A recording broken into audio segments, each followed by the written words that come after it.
کہ ہمارے گاؤں میں خواتین جو ہیں وہ 11 بیبیوں کی کہانی پڑھواتی ہیں اور پھر وہ کچھ لڈو منگواتی ہیں، اور جب اس پر ختم دیتی ہیں تو وہ کہتی ہیں کہ یہ مرد نے نہیں کھانا۔ میں نے ویسے اس کو یہ جواب دیا تھا، میں نے کہا کہ بیویوں کو بتاؤ کہ لڈو مرد نے نہیں کھانے، حالانکہ بنائے مرد نے ہیں۔ یہ کتنی عجیب بیوقوفی کی بات ہے، اس نے بنائے ہیں وہ نہیں کھا سکتا۔ تو یہ اس قسم کی لایعنی بے معنی باتیں نہیں ہونی چاہیے۔ عورتوں کو ہمیشہ یہ سمجھنا چاہیے کہ نہ تو وہ کسی کا معجزہ پڑھوا سکتی ہیں، نہ 10 بیویوں کی کہانی پڑھا سکتی ہے۔ انہوں نے جب بھی پڑھانی ہے سورہ یاسین پڑھوانی ہے، سورہ بقرہ پڑھانی، قرآن مجید کو پڑھانا ہے، اور پڑھا دل کرے کہ قرآن مجید کے بعد بھی ہم نے کچھ پڑھانا ہے تو پھر وہ میرے رسول اللہ پہ درود پاک پڑھوائیں۔ نبی پاک علیہ الصلوۃ والسلام گھر کے اندر اپنے گھر والوں کی تربیت کے لیے اور تعلیم امت کے لیے ایک دعا مانگتے تھے۔ حضرت عائشہ صدیقہ کہتی ہیں حضور دعا مانگتے تھے، مشکات میں موجود ہے۔ کیا دعا تھی؟ اللہم حاسبنی حسابا یسیرا، اے اللہ ذرا حساب آسان کر کے لینا۔ یہ حضور تعلیم امت کے لیے دعا مانگ، اللہ حساب ذرا آسان کر کے لیجیے، اور مالک کرم فرمانا۔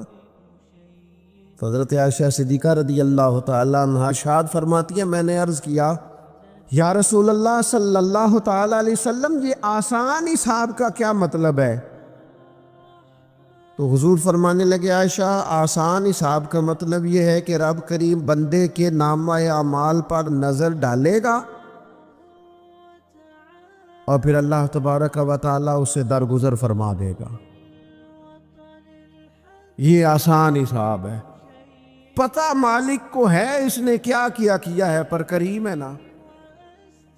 عدل کرے تے تھر تھر کمبڑ، اونچیاں شانہ والے تے جے فضل کرے تے پھر بخشے جامن میرے جے منہ کالے، نظر کرے گا پھر معاف فرما دے گا۔ اور حضور فرماتے عائشہ یاد رکھو، جس سے اس نے حساب لیا وہ پھر بڑی مشکل میں آ جائے گا، اس کے لیے مشکل ہو۔ اللہم حاسبنی حسابا یسیرا، اے اللہ تو حساب ذرا آسان کر کے لینا، ذرا آسان کر کے۔ اس لیے تعلیم امت کے لیے کہ امت کے دل میں خیال پیدا ہو کہ حساب دینا ہے، تو نے حساب دینا ہے، تو نے اپنے مال کا حساب دینا ہے، تو نے اپنے لفظوں کا حساب دینا ہے، تو نے معاملات کا حساب دینا ہے۔ تو جس کرسی پہ بیٹھا ہے، تو کلرک ہے یا صدر ہے، تو نے اپنی اس نشست کا حساب دینا۔ تو استاد ہے یا پیر طریقت ہے، تو مؤذن ہے یا خطیب ہے، تو جو بھی ہے تو نے حساب دینا ہے۔ تجھے تیرے منصب کے بارے میں پوچھا جائے گا، تجھے تیرے عہدے کے بارے میں پوچھا جائے گا، تجھے اپنی ذمہ داریوں کے بارے میں حساب دینا۔ اللہ کی بارگاہ میں تمہیں جا کے بتانا ہے کہ تم نے کیا اعمال کی۔ اس تصور کو پکا کرے اپنی۔ یہ تصور کتنا کو پکا ہونا چاہیے، دنیا کیا ہے اور آخرت کیا ہے۔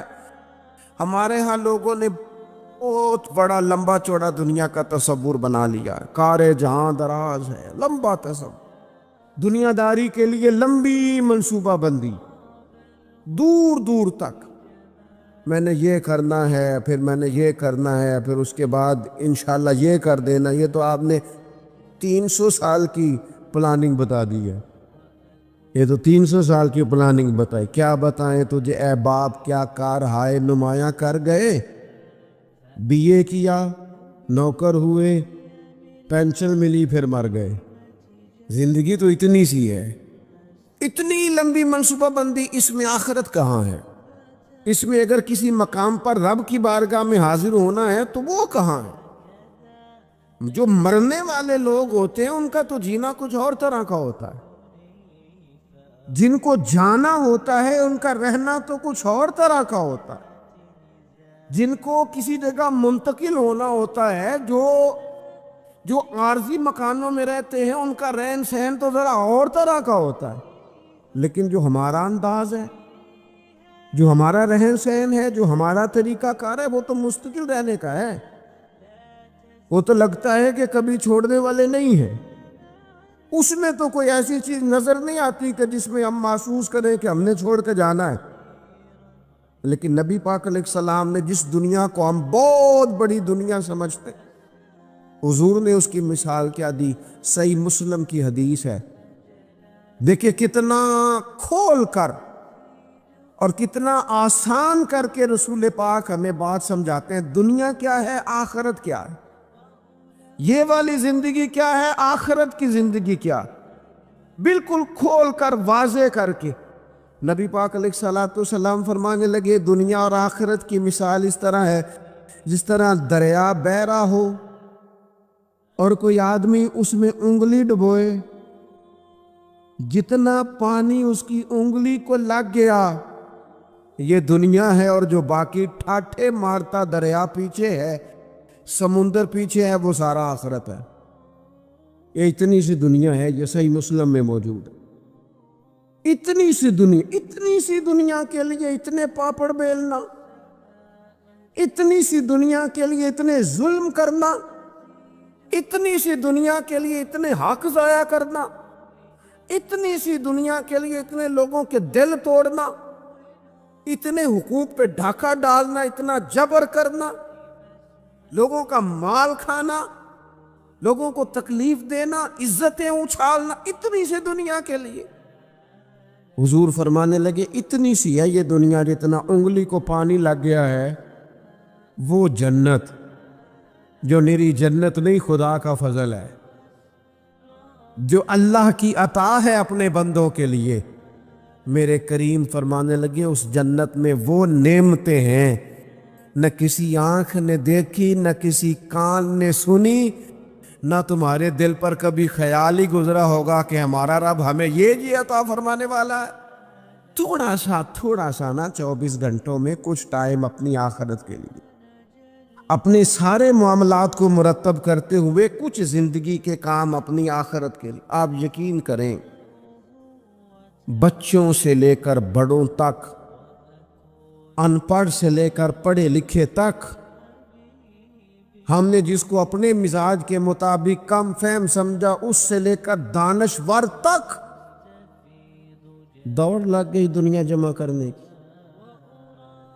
وہ ایک سوچ حضرت سلطان باہو رحمۃ اللہ علیہ فرمانے لگے، ہزاروں لوگ ان کی خدمت میں آیا کرتے تھے تو کہتے ہیں رب دا طالب کوئی نہیں ملیا، تے جو ملے ہے طالب زردہ ہو، یہ تو دعا کرانے آئے ہیں کہ میرا کاروبار نہیں چلتا، یہ تو دعا کرانے آئے ہیں کہ جناب وہ میرا جو ہے وہ فلانا کیس الجھ گیا۔ رب دا طالب کوئی نہ مل، کوئی ایسا تو آتا جو کہتا میری اس سے ملاقات کرا دے، کوئی طریقہ بتائے مالک معرفت کیسے دیتا ہے، کوئی تو ایسا آتا جو کہتا کہ آؤ نا کچھ باتیں درد کی کریں، کچھ عشق رسول کی تم کرو، کچھ محبت مصطفیٰ کی میں کرو۔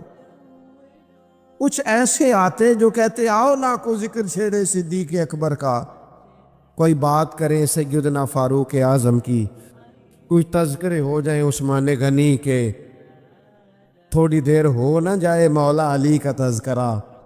کچھ لوگ ہوتے نا ایسے جو اس طرح کے ہوتے، لیکن وہ ہر وقت دنیا داری، ہر وقت اچھا کہیں اکتاتے بھی ہیں نا، تھک گئے کاروبار کر کر کے، کہیں اکتاتے بھی ہیں تو کرتے کیا ہیں، سیر کرنے چلے جاتے ہیں۔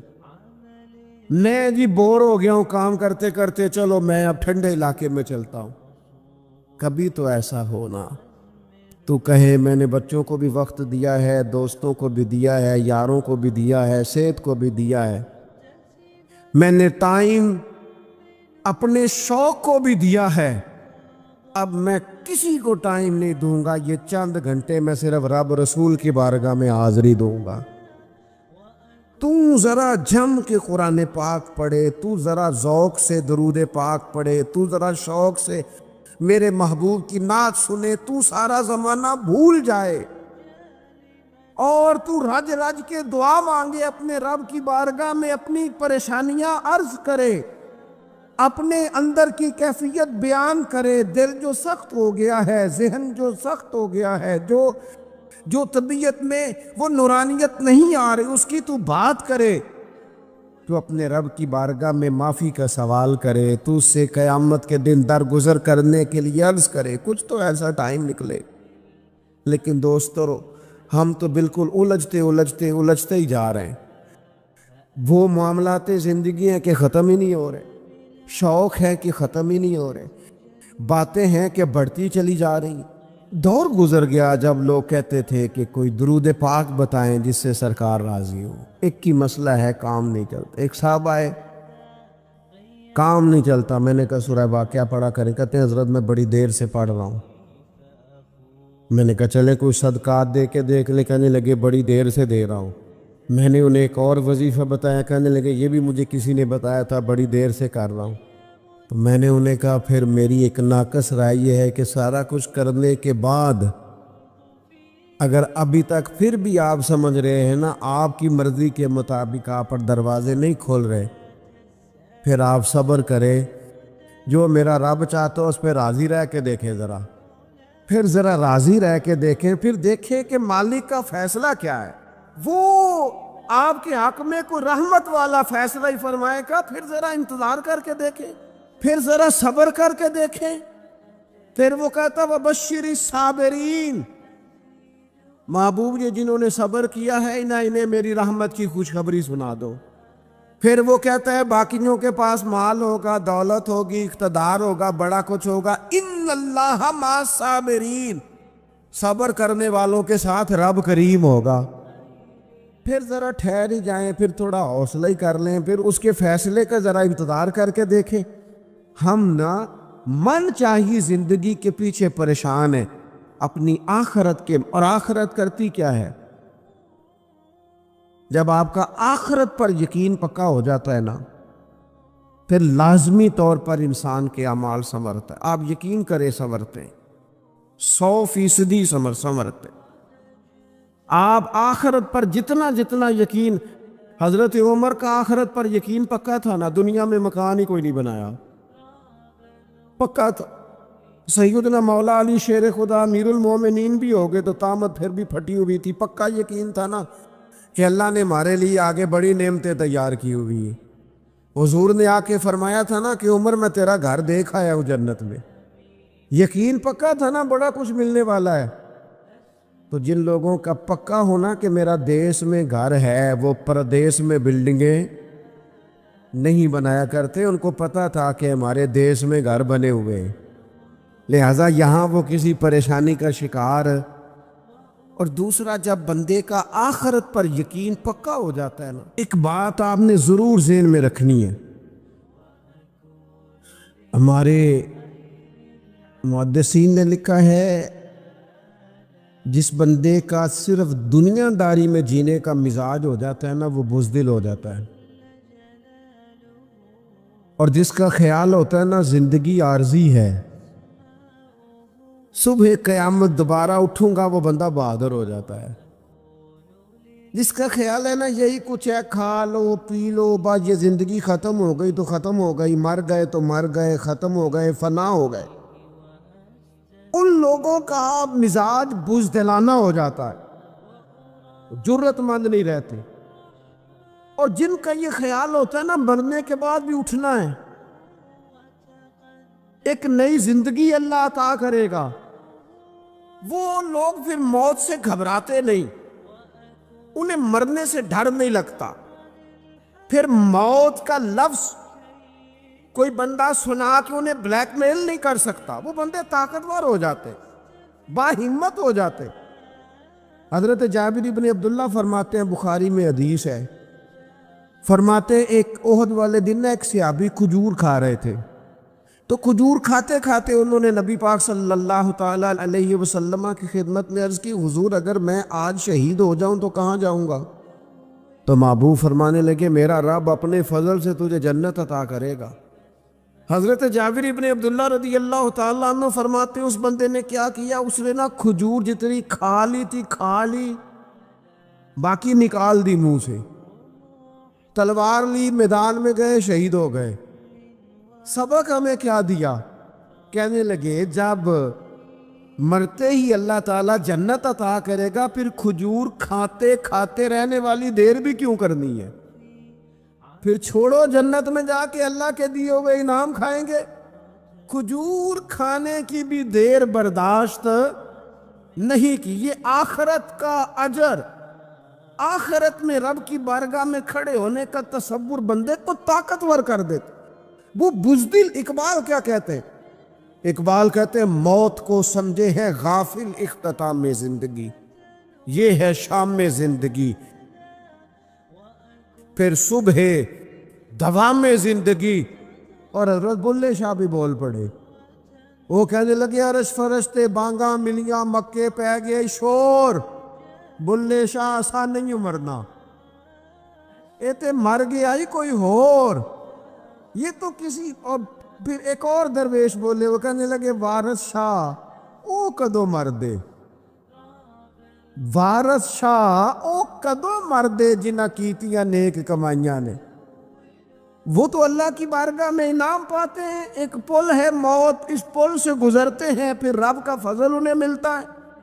میں کئی دفعہ کہہ چکا ہوں، پھر کہتا ہوں، یہ جب بہت ٹینشن بن گئی نا، ڈپریشن بہت بڑھ گیا، کووڈ-19 کے دن تھے کرونا کے، تو مجھے ایک سرکاری ادارے میں بلایا گیا جہاں اس عملے کو میں نے گفتگو کرنی تھی، اس عملے سے جو مریضوں کو دیکھ رہا تھا۔ کہنے لگے، مجھے وہاں کے جو ہیڈ تھے کہنے لگے پیر صاحب بڑا ڈپریشن بڑا ہے، لوگ ڈر رہے ہیں، وقتی طور پہ خوف بھی بڑا تھا۔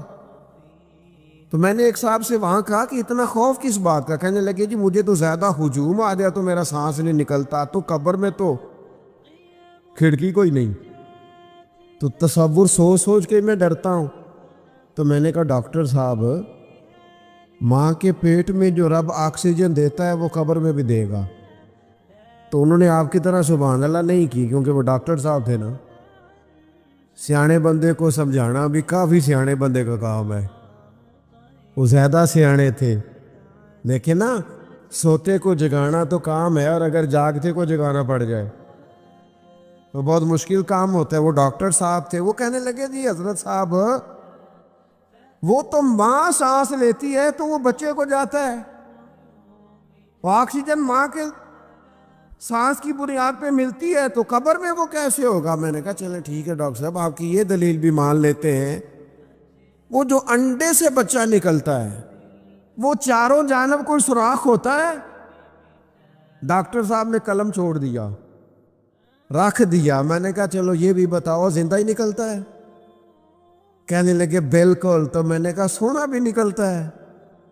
کہنے لگے بڑا ہی پیارا ہوتا ہے۔ میں نے کہا انشاءاللہ جب ہم قبروں سے نکلیں گے، مصطفیٰ کا صدقہ، یوم نحشر المتقین الی الرحمن وفدا، رب کہتا ہے تم جب نکلو گے نا قبروں سے، متقی مومن جب نکلیں گے تو رب کی بارگاہ میں مہمان بنا کر پیش کیے جائیں گے۔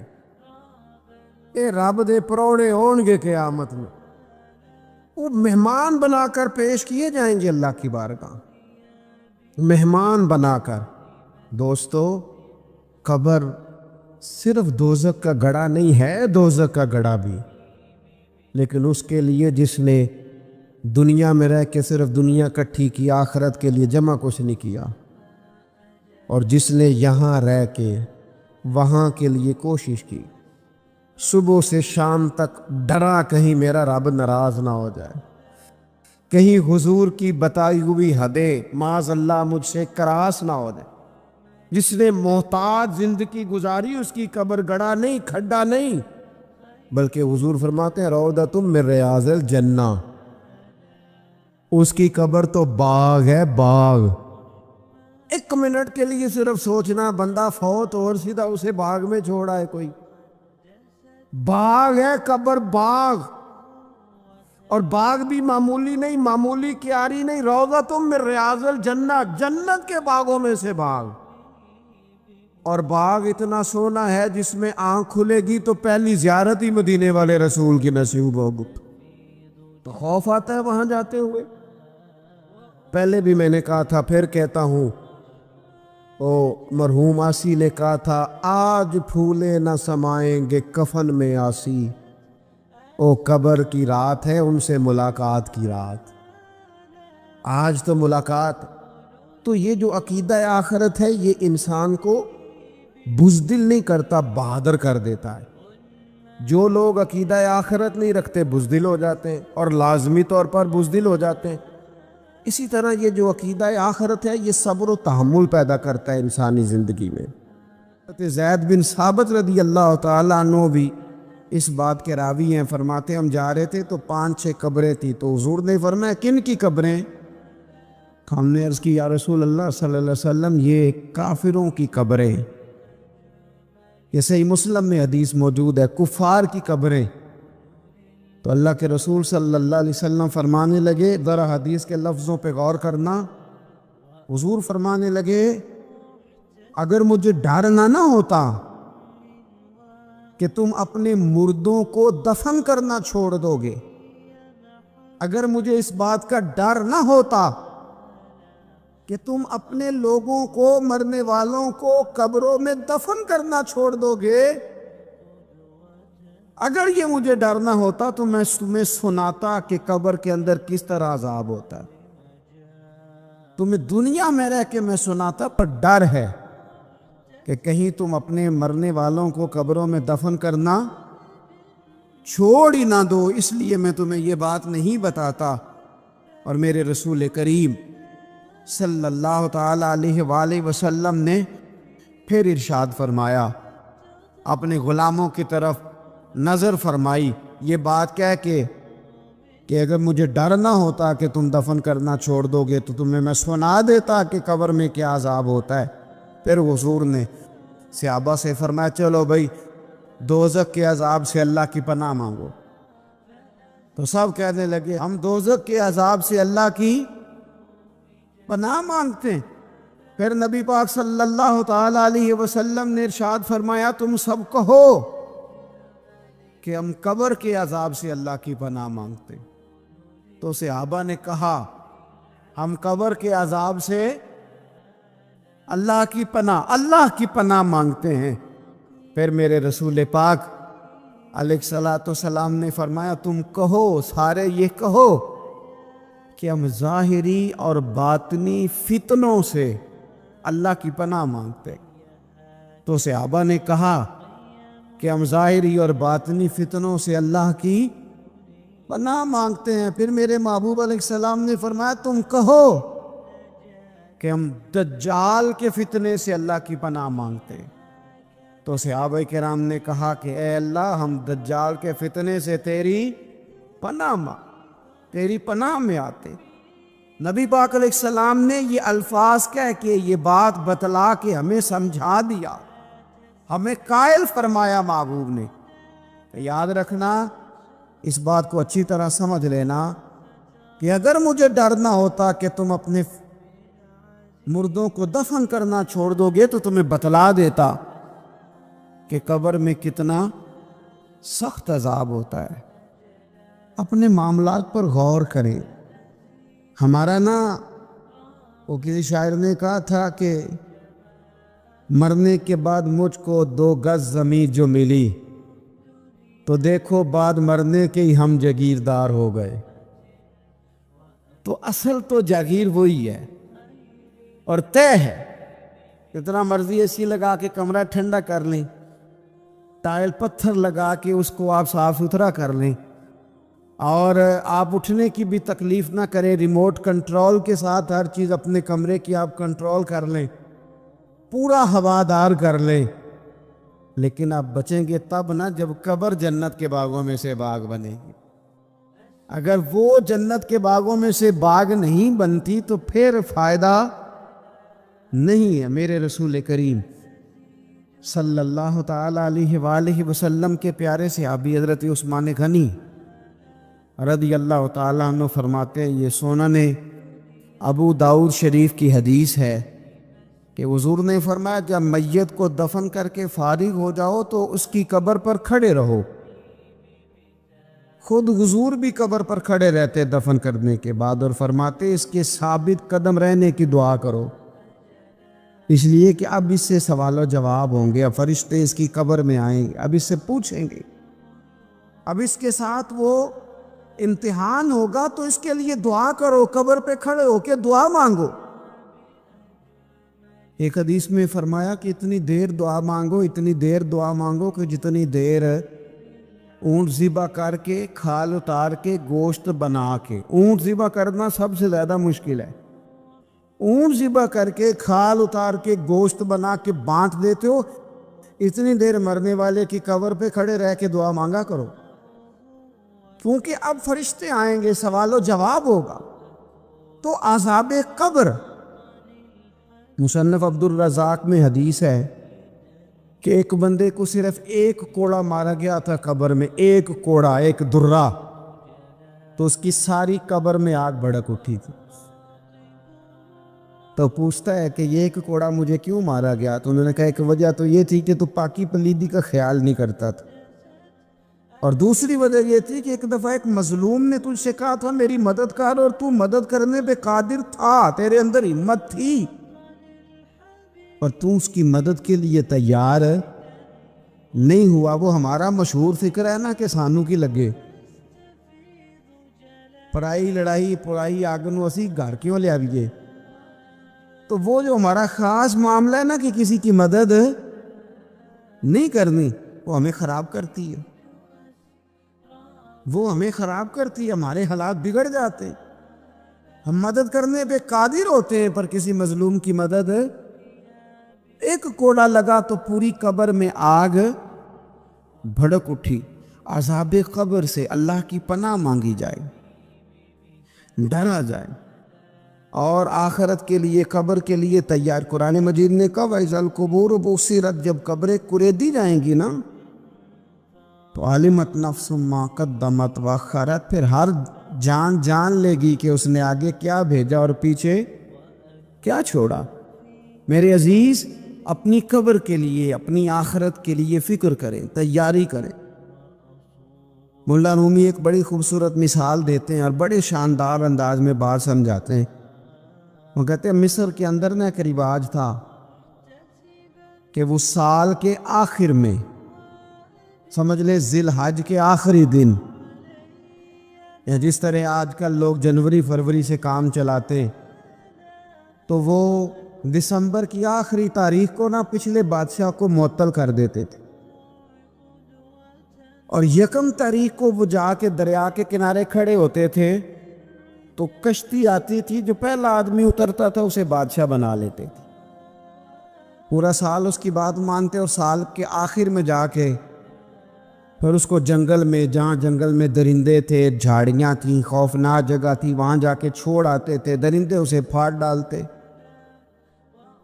تو ایک سال ایک دانش مند آدمی اترا، وہ اس کو انہوں نے کہا کہ بھئی تو ہمارا بادشاہ ہے۔ انہوں نے کہا یہ کیا بات ہوئی؟ تو بادشاہ ہوں تو کیا مطلب؟ انہوں نے کہا جی ہمارا اصول ہے، پورا سال تیری بات مانیں گے، سال کے بعد جنگل میں چھوڑ آئیں گے۔ کہنے لگا سال تو بات مانو گے نا؟ انہوں نے کہا ہاں۔ کہنے لگا اچھا پھر سب سے پہلے مجھے وہ جنگل دکھاؤ جس میں تم نے آخر میں چھوڑ کے آنا ہے۔ پہلے مکان کے پہلے سوسائٹی میں گھر کے پہلے قبرستان کی طرف حاضری۔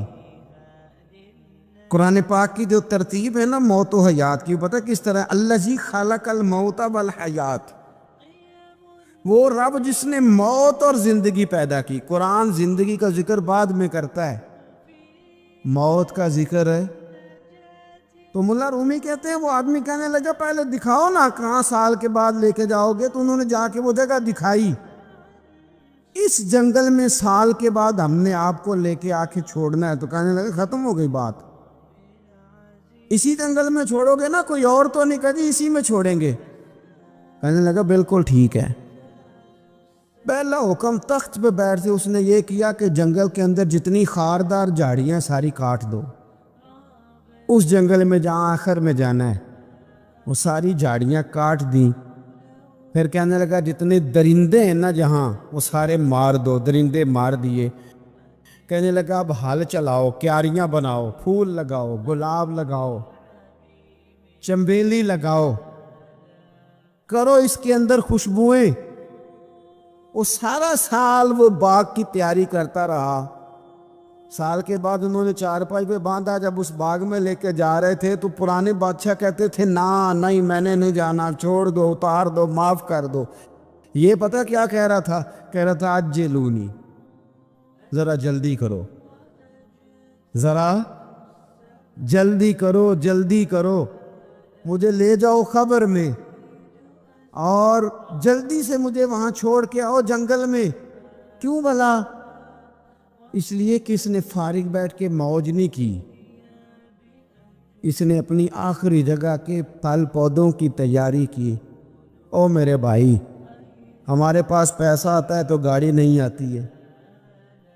اگر تھوڑا پیسہ زیادہ بڑھ گیا تو چلو وہاں بھی پلاٹ لے لو. کوئی بندہ بھی اپنی آخرت کے لیے, قبر حشر کے لیے سوچنے کو تیار ہے؟ جتنے مکان آپ نے بنانے ہیں نا, بچوں نے بعد میں لڑنا ہے, انہوں نے کہنا کارنے والا ابا مجھے کہہ گیا تھا کارنر والا تیرا ہے, نکاح تھا مجھے, ابا جی مجھے کہہ گئے تھے کہ تم پہلے بڑا ہو گیا تھا, تو کمائی کرنے لگ گیا تھا, لہذا یہ سارا تیرا ہی ہے. وہ سب کو کوئی نہ کوئی بات ابا کان میں کہہ ہی جاتا ہے, سب نے اپنے حصے کی کوئی نہ کوئی بات یاد کی ہوتی. ابا نے کہاں جانا ہے؟ جہاں حالت بڑی خراب ہے, جہاں حالات بڑے پیچیدہ ہیں, مہربانی فرمائیں. وہ جو تیاری ہے نا آخرت کی, یہاں رہ کے قبر کی تیاری کریں, یہاں رہ کے وہاں کے کیڑے مکوڑے ماریں, پھر وہاں جانے میں کوئی پریشانی نہیں ہوگی. پھر تو بندہ بھاگ کے جائے گا, بندہ بھاگ کے جائے گا.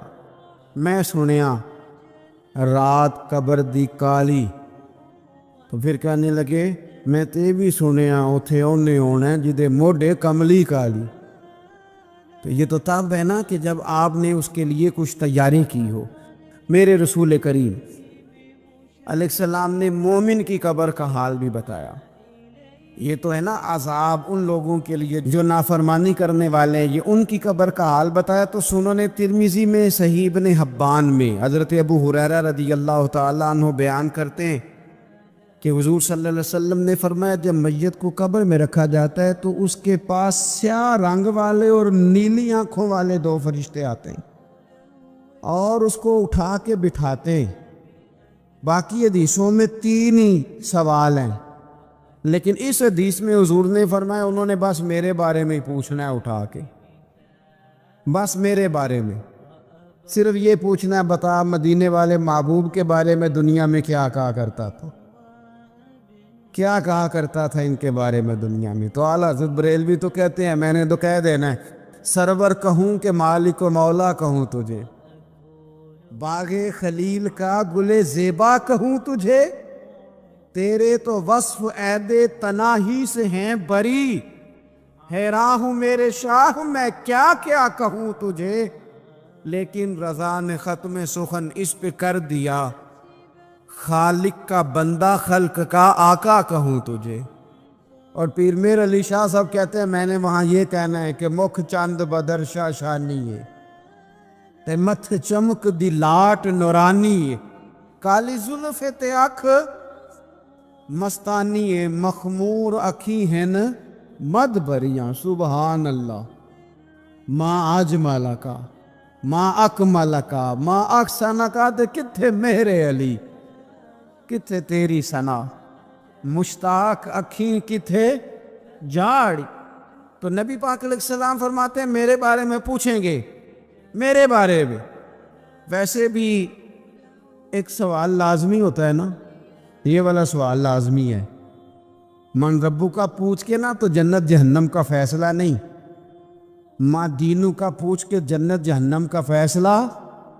ہاں بات اگر ختم ہونی ہے تو مدینے والے کے سوال پہ ختم ہو, اس لیے کھول کے نعتیں پڑھا کرو, راج کے درود پڑھا کرو. یہ بات یاد رکھیں, یہ فیصلہ حضور کی ذات پہ ختم ہونا ہے. میرے نا وہ شکایتیں کرتے ہیں نا لوگ آ کے, تو ایک بچی کو ہمارے ہاں داخل کرانے کے لیے ایک صاحب لے کے آئے, تو کہنے لگے بڑا عرصہ اسے فلانے مدرسے میں داخل کرایا, سوائے نعتوں کے کچھ بھی نہیں سیکھا اس نے. تو میں انہوں آکھیا چاچا جی جیڑی اصل کام سی وہ تو سیکھ گئی ہے نا تہاڈی بچی. قرآن و سنت بھی حضور کی نعت ہی ہے، لیکن آپ کو پتہ ہے کہ بات ختم مدینے والے کی نعت پہ ہی ہوتی ہے. حضور کا پیار اصل ہے.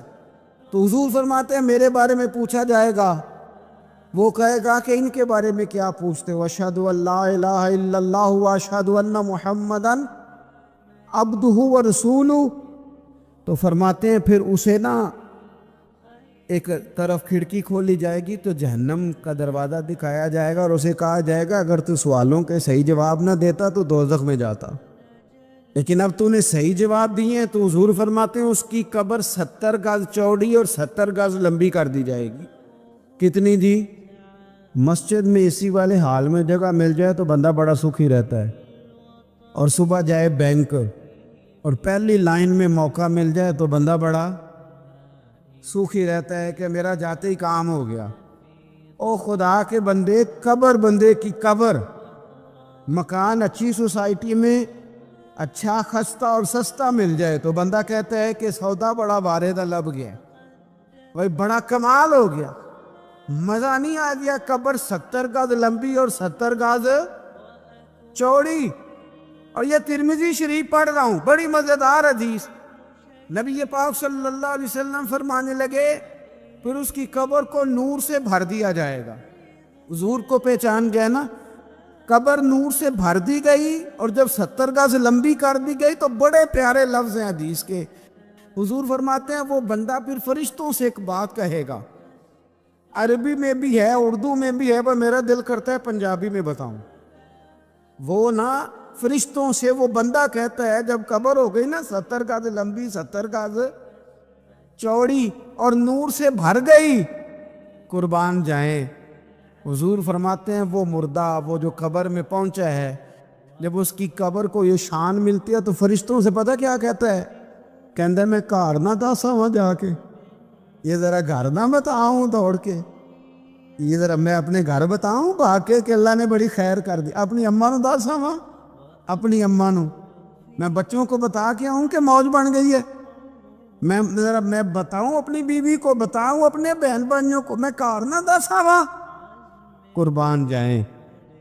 میرے رسول کریم علیہ السلام فرماتے ہیں فرشتے اس سے کہتے ہیں نہیں تو کسی کو نہ بتا، نم کا نومت العروس، تو اس طرح سو جا جس طرح پہلی رات کی دلہن سویا کرتی. وہ بڑے چاؤں میں سوتی ہے، وہ بڑے پریم میں سوتی ہے، نئی زندگی کا آغاز ہوتا ہے تو سوتی ہے.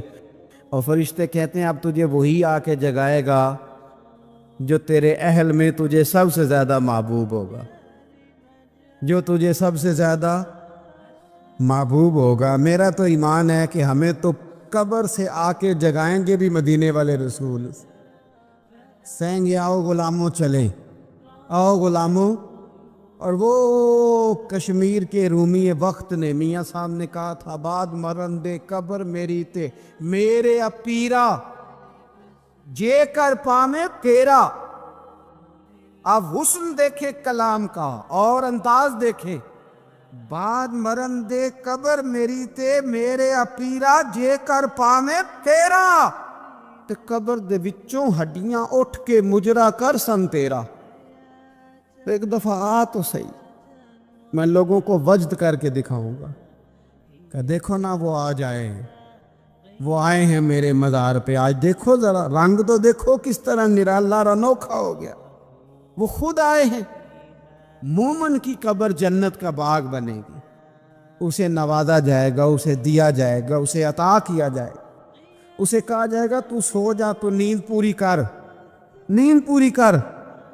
میرے عزیز کچھ لوگ ایسے ہیں جن سے عذاب قبر ہوگا ہی نہیں. میرے رسول کریم صلی اللہ تعالی علیہ وسلم نے ارشاد فرمایا کہ جو اللہ کے رستے میں شہید ہو گیا، یہ سنن نسائی میں موجود ہے، اسے عذاب قبر نہیں ہوگا، بلکہ ایک حدیث میں تو فرمایا حساب کتاب ہی نہیں ہوگا، اللہ بغیر سوال جواب کے جنت عطا فرماتے. کچھ لوگوں کو نا لوگوں کی بخشش پہ بھی مسئلہ ہی بنتا ہے کہ کوئی بخشا نہ جائے.